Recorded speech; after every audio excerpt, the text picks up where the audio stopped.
காலங்காத்தால கிச்சனில் ஒரே கடாமுடான்னு சத்தம். என்னம்மா உன் பிரச்சனை? நீந்துச்சு போய் பார்த்தா ஏதோ குழ குழன்னு கிண்டிட்டு இருக்கிறாங்க. என்னது இதுன்னு கேட்டால் ஜவ்வரிசி வத்தல் போட போகிறேன்ட்டாங்க.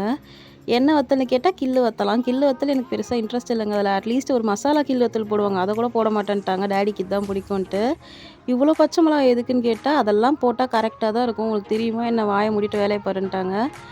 சரி போ இதையே ஒன்று பண்ணுன்ட்டு பார்த்துட்டு இருந்தேன். இதெல்லாம் ரெடி பண்ணிவிட்டு நம்ம நல்லா ஆற வச்சு தான் வத்தல் போட முடியும். ஒரு பெரிய பேஷனில் ஆற வச்சாச்சு. ஆத்தாடி இவ்வளோ ஐட்டத்தையும் எப்பட்றா போடுறதுன்னு தான் உட்காந்து வேடிக்கை பார்த்துட்டு இருந்தேன். ஒரு வழியாக அதை ஆறி மாடிக்கு தூக்கிட்டு போயாச்சு. இந்த ஸ்டேஜில் நல்லா இருந்தால் தான் நம்ம கை சுடாமல் கரெக்டாக போட முடியும். முருகான்ட்டு ஆரம்பிச்சாச்சு.